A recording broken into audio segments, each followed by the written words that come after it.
Hallelujah. Praise the Lord. It's so good to be back in Goa with you. Thank you. And first of all, I want to thank you, wonderful people, for praying for this mission in Uganda. I've just come from Africa. I started my journey on Wednesday evening, and this afternoon I've reached here, and so happy to be with you. And I want to tell you, your prayers have worked amazingly in Uganda. Hallelujah. We saw this time a crowd of about 20,000 plus people, and so many people receiving Jesus. And when you talk about witchcraft and black magic, 80% of those people are involved in that, and on the grounds they are renouncing. And just like this rain, there was a day when it was raining, but these people, rain cannot stop them from praising God. In the rain they are wet and they still want to listen to God's word. Hallelujah. Hallelujah. So Father God, we thank you. Thank you for your rain of anointing. Thank you for your presence in our life. Thank you, Father, that we, your children, are fed with pure spiritual milk. And this milk helps us to grow stronger and stronger in faith and imitate your Son, Jesus. We are sorry for the times, O Lord, when we have fallen, when we have gone away from you, when we have distracted, when we have drifted away, we have fallen into sin. But we come back to you, Lord. You are a loving God, and your love, only your love can give us that satisfaction. We thank you, we praise you. Lord, you are the Most High God. Teach us, O Lord, as we want to listen to you. In Jesus' name, amen. Hallelujah.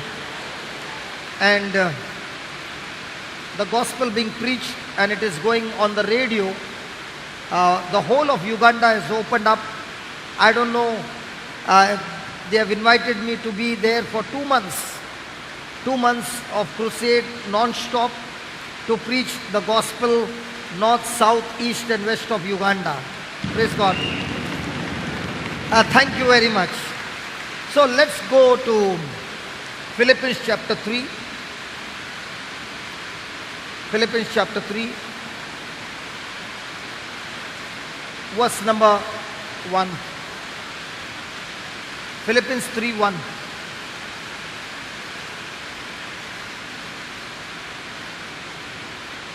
Finally, my brethren, rejoice in the Lord. To write the same things to you, to me indeed, is not grievous, but for you it is safe.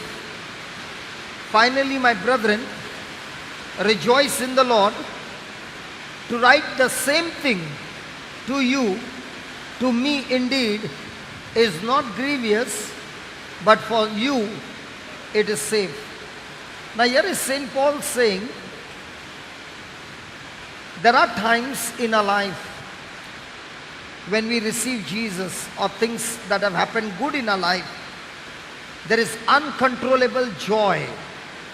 We are filled with happiness, we are filled with celebration, we are filled with exalting, and everything is going fine. But all of a sudden, there come situations in our life which cannot be controlled by us. For example, it's raining now. You cannot control the rain, you cannot control nature. So many a times in our life, things go out of our control. For example, I wanted to be in the morning.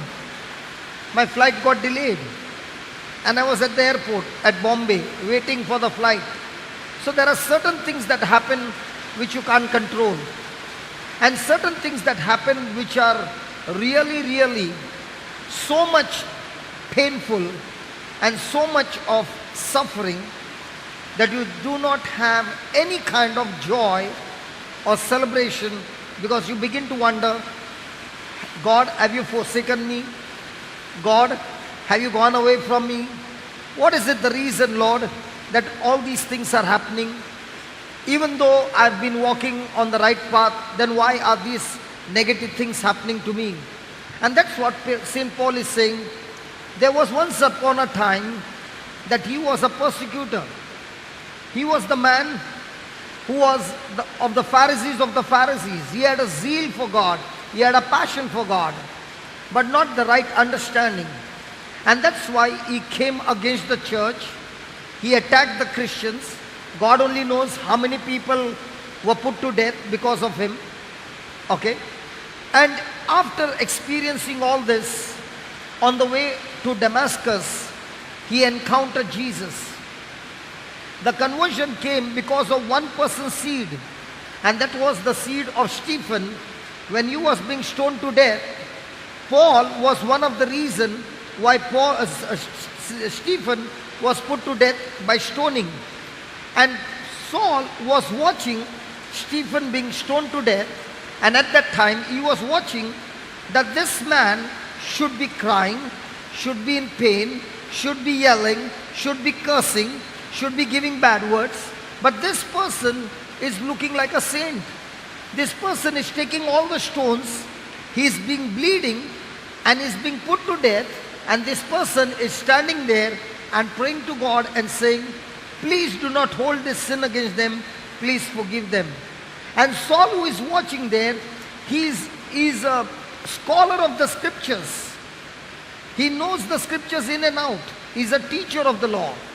And here is a man, a simple man, who is not much educated, Stephen. And what kind of power is in this man that he's able to forgive, he's able to love, he's able to have joy, he's able to have peace, when the people have all surrounded him and stoning him to death. He could not realize, he could not understand. And that seed that was planted in Paul when he was Saul, on his way to Damascus, taking another mission to kill the Christians, he encounters Jesus. When he encounters Jesus, he has an experience where Jesus begins to speak to him and says, why do you persecute me? So when you're killing my people, you are actually crucifying me. You are coming against me. And Saul begins to ask, who are you, Lord? And he says, I'm Jesus. And when Saul experiences that, he has a conversion. He is filled with zeal, he is filled with passion and all those things. But there are many things that happened in Saul's life when he became Paul. Many things that happened were extremely negative. He was a good person. He had a good desire for the kingdom. He would work day and night for the kingdom. But there were times when persecution came that he was whipped 39 lashes 5 times. He was once upon that, in one of the incident, they stoned him believing that he is dead, and they left him on the road, and Paul got up and he wanted to go to the same city to preach. So there were many things that had happened in his life. Imprisonment, being beaten up, being in the shipwreck, for days no food at all, and all these things. But there is one thing that he is saying, I have learned. St. Paul is saying, I have learned to be content in all things. And because I've learned to be content in all things, I've learned to have joy even when the joy is being stolen by my circumstances and situations and people coming against me. I've learned to keep my mind fixed on the Lord. And that's why he's saying, finally, my brethren, rejoice in the Lord.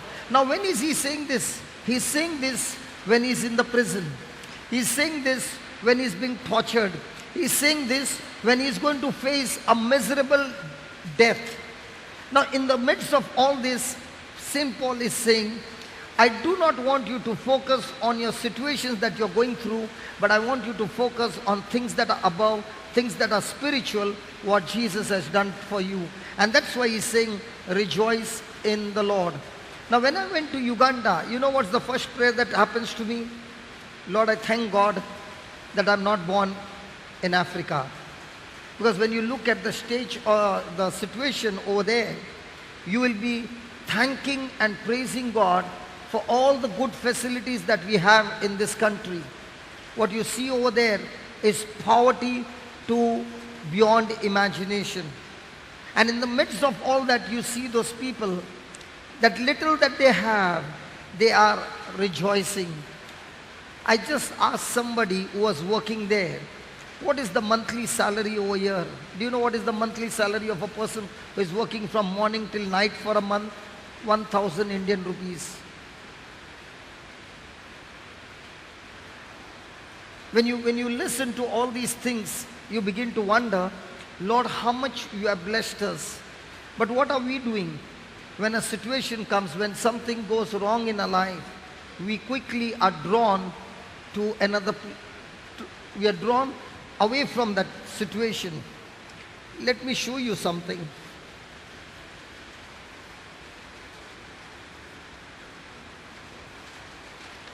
Supposing I got this paper and it is blank. I don't have a blank paper. But let's say nothing is printed. And I make a dot here. Okay? This is a blank paper and I made a dot. What do you see over here? Come on, what do you see? But what about the paper? You could not see the paper? Which one is easy to see, the paper or the dot? Come on, talk to me. I think the person behind can't see the dot, but the person can surely see the paper. And that is what this paper represents, the blessings of God, the goodness of God in a life. And that dot is a situation or a problem that you have in your life. Now, if you look at the blessings of God or the goodness of God, there is so much to celebrate, there's so much to praise God and thank God for His goodness. But what is the enemy going to do? He's going to point you to that one dot.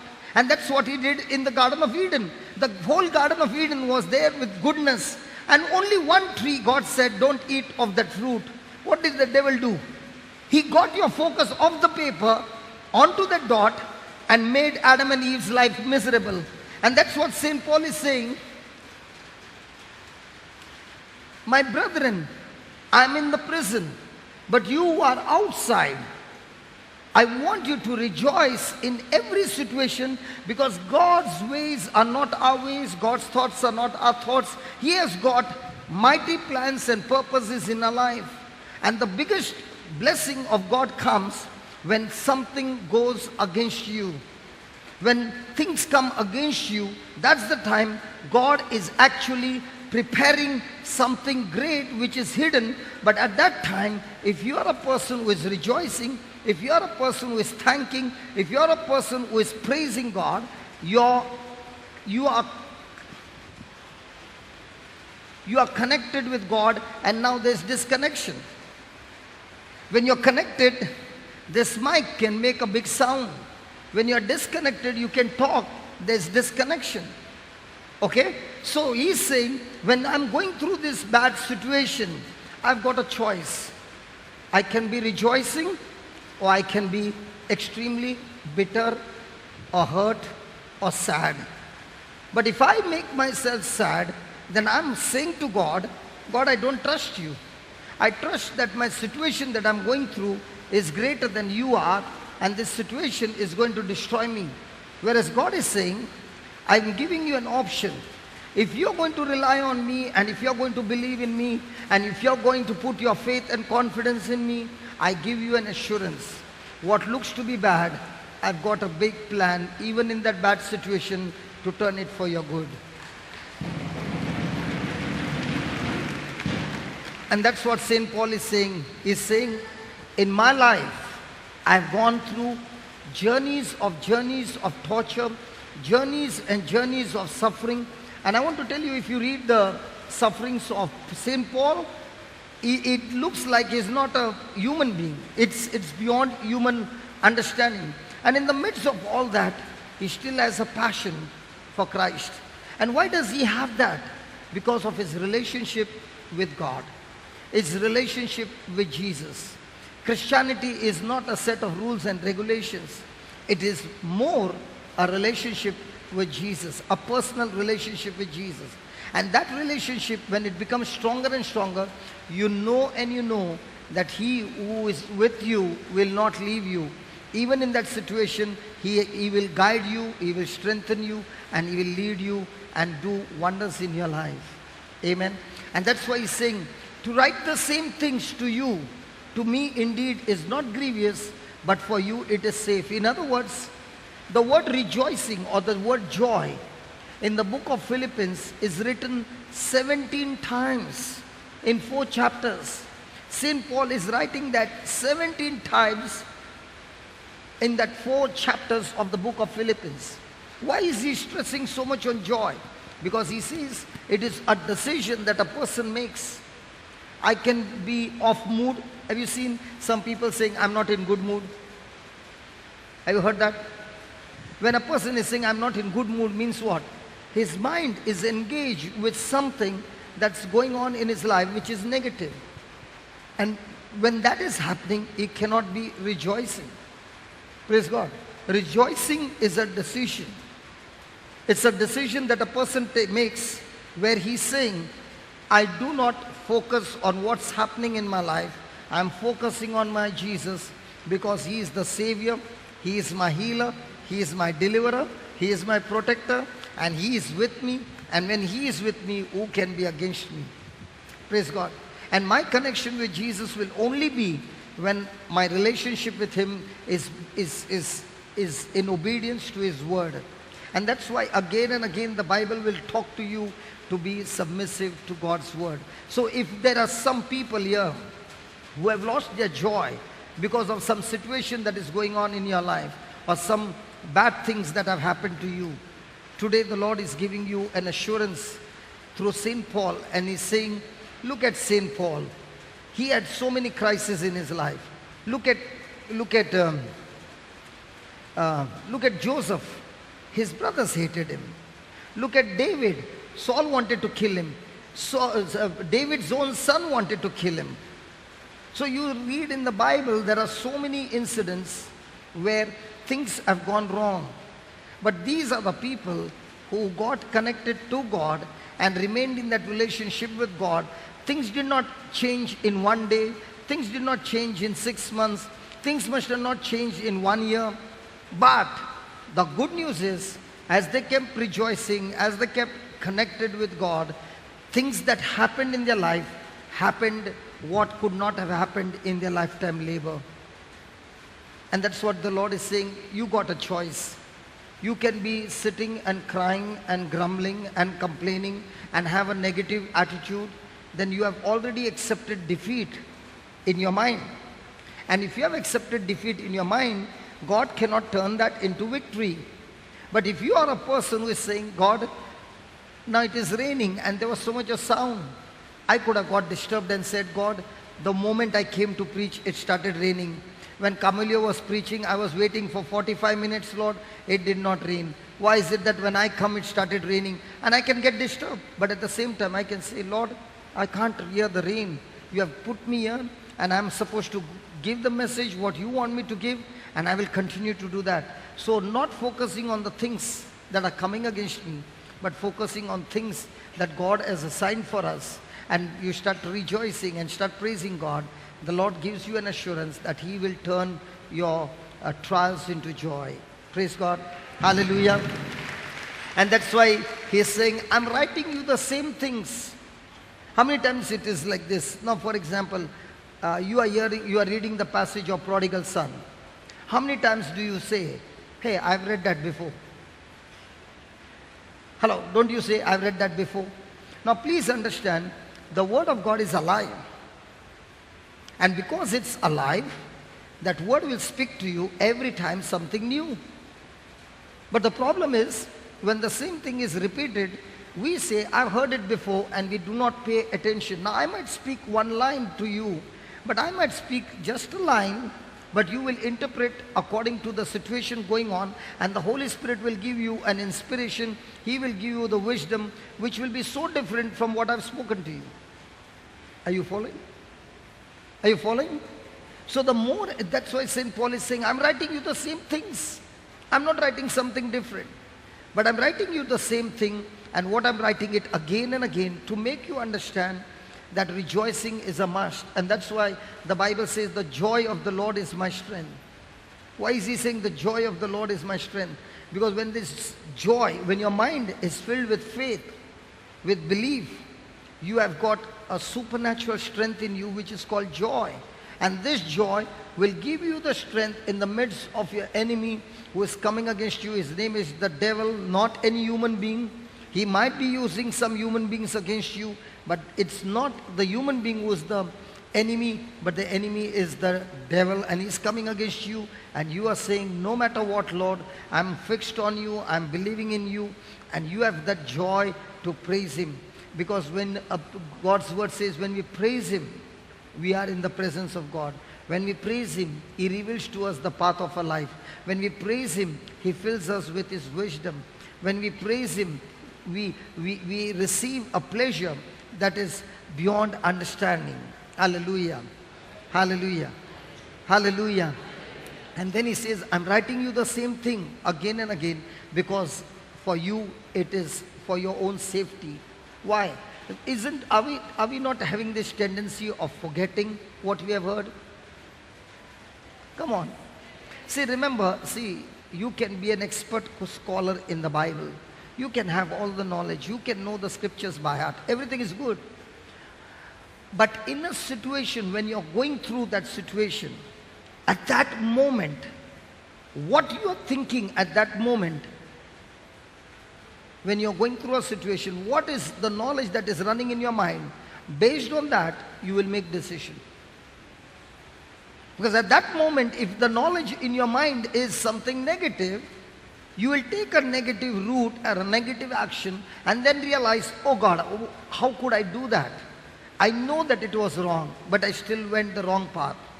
How would you feel you are coming to this center and you have to take a right turn if you are coming from Porvorim to come here? And you know you have to take a left turn to come over here. And you know that every time you're coming, you're taking left turn. But this morning, when you were coming, you came straight. And you reach St. Alex Church and you begin to wonder, hey, how come I'm not getting? Because you missed that place. You missed the turn. Is it right? Come on, is it right? And it's also in our life, every moment we make decisions.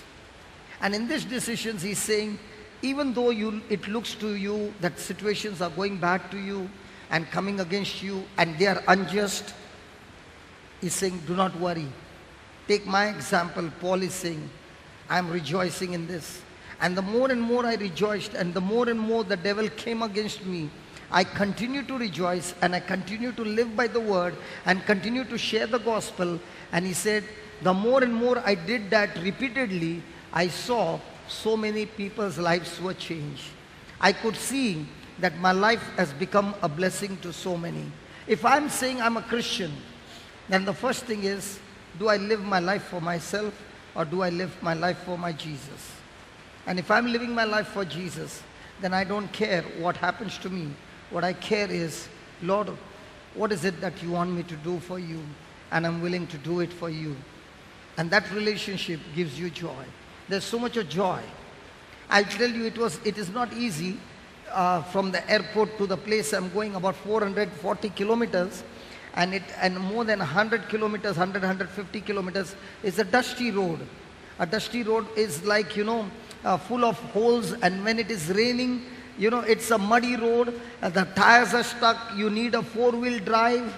And by the time you reach there, the car color is changed with all the mud and all. And you go all that kilometers to run. And that's how my journey started on Wednesday evening.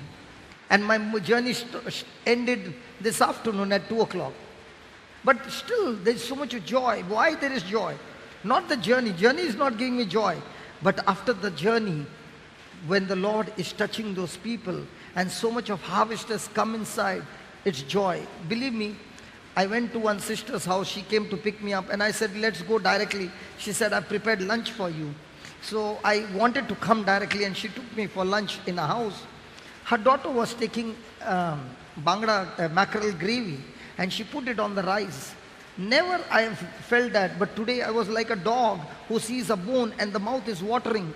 Because for 10 days, their way of eating food, their food is different from us. It's not comfortable. If you ask me what did you eat for 10 days, most of the time I ate potatoes. Because that's all I could eat. Hallelujah. But the joy of so many souls winning for the Lord. And now when they're calling me for 2 months, I know 2 months there will be a situation for me when it comes to food. But the joy is that in these 2 months, I can say without a doubt, lakhs and lakhs of people's lives will be changed. So how are you going to see your life? How are you going to see your life? Are you going to see your life for your own benefit? Are you going to see your life for the kingdom of God? So the more and more the enemy strikes you, the more and more you come against the enemy by going out and reaching out to somebody and making somebody's life beautiful. Go and wipe out somebody's tears. Go and solve somebody's problem. Be a help to the poorest of the poor. And you know what's the joy? The greatest joy is when Jesus said, what you have done to the least of my brothers, you have done it to me. That's joy. That's joy. If you ask me in this whole year, which is the best place that you enjoy? I enjoy the best place is Africa. I can see Jesus in action. When you just make a prayer in the evening and say, God, all these people who are in witchcraft, please get them out of this.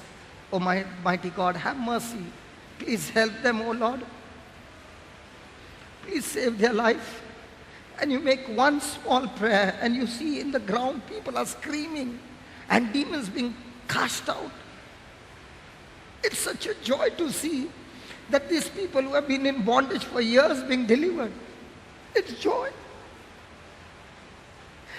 It's such a joy that I say, God, I want to be there again and again. That's joy. If you see, there is pain, you are not comfortable.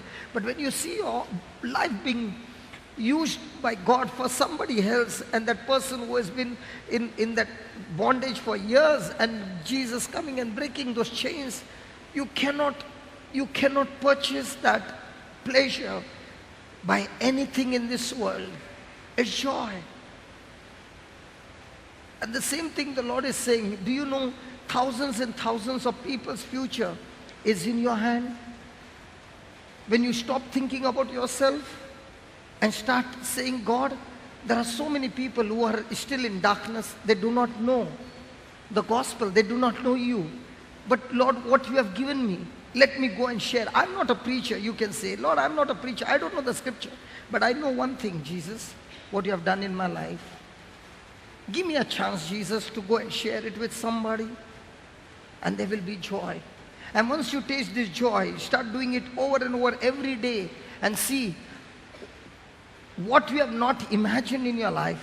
Those things will begin to happen in your life, and you will have so much of joy that when you go back to sleep at night on the bed and you recall the whole day's labor that you have worked, there is so much of joy that you have made so many people's life beautiful. And that's what he's saying. It is not grievous to me. I'm in the prison. I'm chained.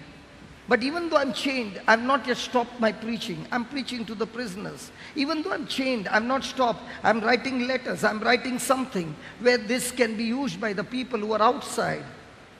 That situation is not stopping me. Even if I'm chained and I'm in a lonely prison, nobody around me, I can still pray for my brothers and sisters who are lost in this kingdom, in this world, and intercede for them.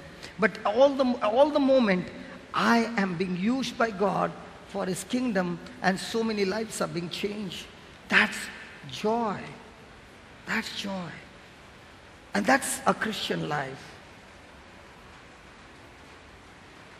Shall we all stand, please?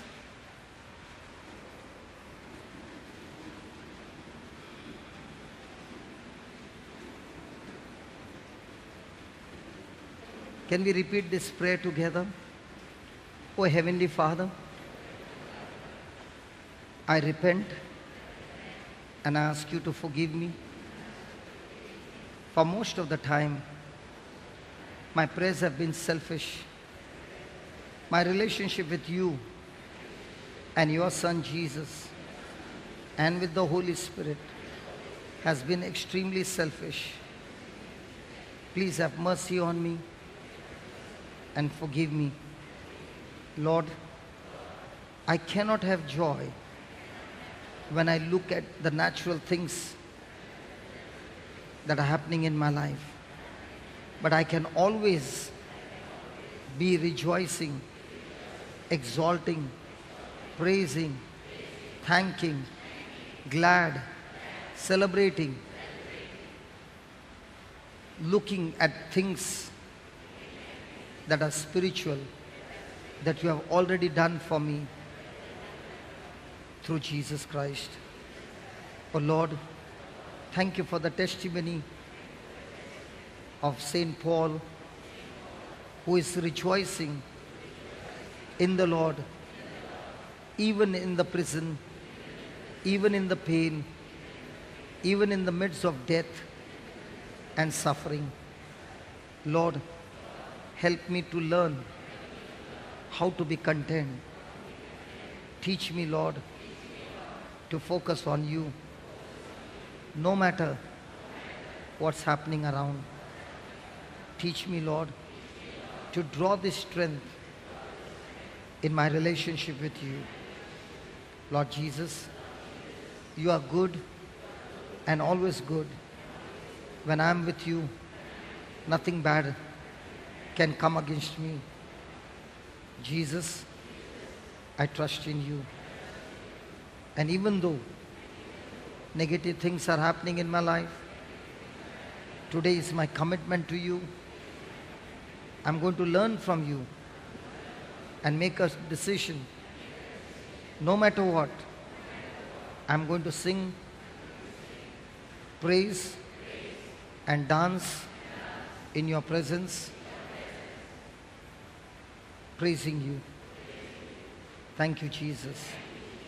Thank you, Jesus. Praise you, Jesus.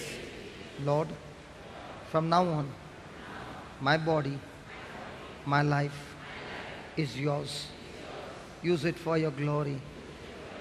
That every day, before I go to sleep, I would like to give you an account how this body was used for your kingdom. Lord, let this body never be used for Satan and his kingdom. Let me carry the light that you have shown in my heart. I thank you and I praise you in Jesus' name. Loving Father, I thank you and I praise you as I pray for my brothers and sisters, O Lord. Father, one thing I ask of you, let every one of us have a personal relationship with you through your Son Jesus. Lord, whatever is blocking, whatever is interfering, distracting, tempting, drifting, making us drift away from you, Lord, take those things away from us. Whatever is hindering our relationship, Father, take it out of our lives and bring those things, O Lord, that will enrich us, build us up, and get us rooted in our relationship with you. Teach us to walk in love and forgiveness, and help us to reach out to the poorest of the poor, to the broken, to the needy. Oh Father, let your fresh anointing come upon everyone. And according to Isaiah 58, when we reach out to the poorest of the poor, your word says, light will shine like a noonday, and wounds shall be quickly healed. Your glory shall be our rear guard, and our righteousness will go before us. We will be like a tree planted by the rivers of water. When we call on you, you will hear us. You will answer our cry and help us. Lord, this is your promise. Father, this is the commitment that we, your people, are giving to you.